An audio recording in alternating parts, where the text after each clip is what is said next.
Good morning and welcome to this special telecast of the Retail Jeweler India for IIJ's Premier 2025। और हमारे साथ आज जुड़े हैं सिलीगुड़ी से Bharat Agarwal from NS jewellers. एक लीडिंग ज्वेलर हैं ईस्ट इंडिया के और बहुत ही जबरदस्त इनका शोरूम है सिलीगुड़ी में जो, और ये डायमंड ज्वेलरी के लिए बहुत अच्छे से माने जाते हैं और ये बाकी भी सारे गोल्ड और बाकी ज्वेलरी भी अच्छे से करते हैं। धन्यवाद आपका भरत जी, आप आए आज हमारे साथ जुड़े हैं और आपके समय के लिए बहुत बहुत धन्यवाद।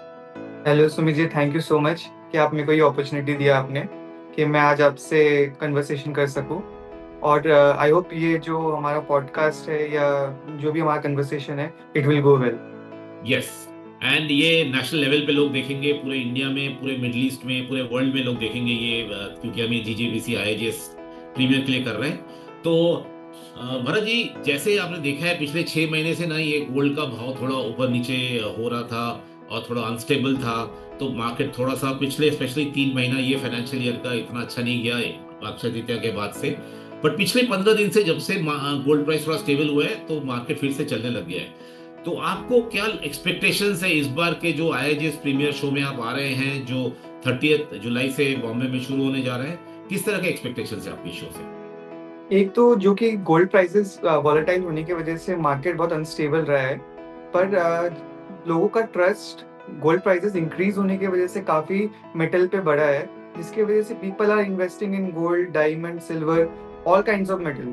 और the best part is about increasing in gold prices ये भी रहा है कि ना पीपल जो ग्रामेज ऑफ बाइंग थी लोगों की वो भी इंक्रीज होने लग गई है, क्योंकि लोग मैक्सिमम पोर्शन ऑफ देयर जो सेविंग्स है वो अब गोल्ड में इन्वेस्ट करने लग गए हैं। तो इस पॉइंट ऑफ व्यू से हम देखें तो gold is doing very good. And second part, इस आईएचएस से जो मेरा एक्सपेक्टेशंस है, I will be looking for more moderate jewellery and modular jewellery.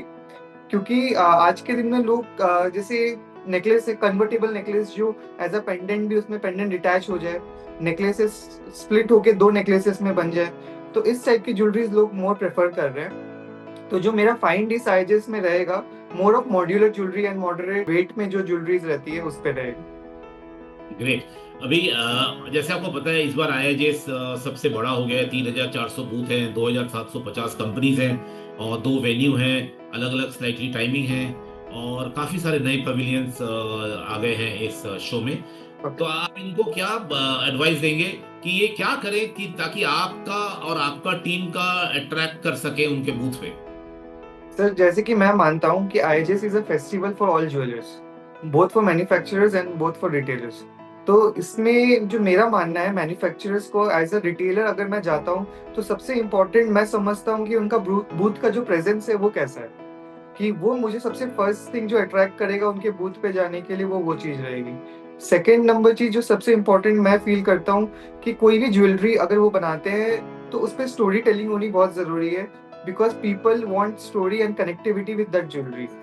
And आज के दिन में when a bridal buys a jewellery, she wants an entire story of her life in that jewellery, because वो legacy बन जाती है। जैसे कोई भी ज्वेलरी अपनी ब्राइड अपने जब ससुराल लेके जाती है, वो उनके फैमिली की लेगेसी ज्वेलरी हो जाती है। तो it is very necessary to have a story telling in that jewellery.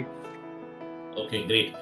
And Bharat ji, आप सिलीगुड़ी में ये शोरूम बनाए हैं, आई थिंक कुछ 3-4 साल हुआ है ये, थोड़ा नहीं सर, हमको बस 1 ईयर 6 मंथ्स ही हुए हमें ये स्टोर अच्छा, स्टार्ट किए हुए। 1 ईयर 6 मंथ्स हुए। तो थोड़ा हमको बताइए सिलीगुड़ी के बारे में और किस तरह का ज्वेलरी वहां पे चलता है।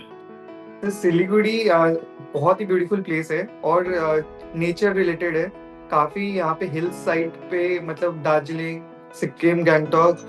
और सबसे बेस्ट पार्ट है, it is connected with many borders like Bhutan, Bangladesh, फिर आपका Nepal, Bihar.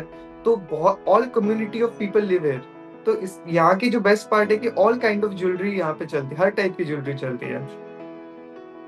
Okay.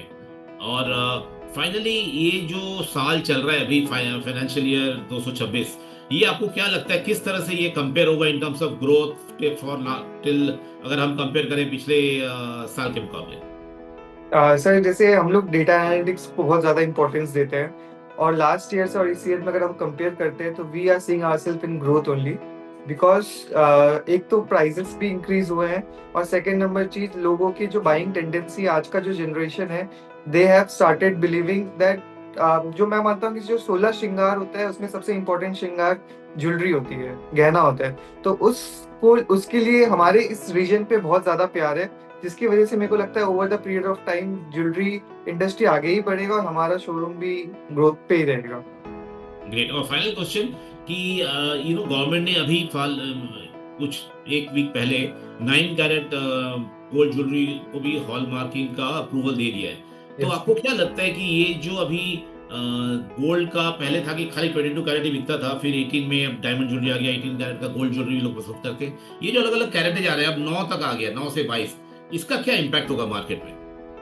I think 9 carat will do very good, मतलब जो मेरे को लगता है मार्केट में, क्योंकि जो मॉडर्न ज्वेलरी है, जो डेली वेयर की ज्वेलरी है, जो लाइट वेट ज्वेलरी बनती है, एक तो 9 कैरेट या 14 कैरेट में बनने से उसकी स्ट्रेंथ और ज़्यादा बढ़ जाती है, तो लॉन्गिविटी ऑफ द प्रोडक्ट भी बढ़ जाती है। तो आई थिंक जो over the period of time है, 9 कैरेट एक मार्केट में बहुत अच्छा पोजिशन क्रिएट करेगा। Great. Thank you very much Bharat ji. All the thank you best. Sir. और हम आपको वेलकम करेंगे 30 तारीख को बॉम्बे में। बिल्कुल बिल्कुल sir, thank you sir. Thank you. Thank you.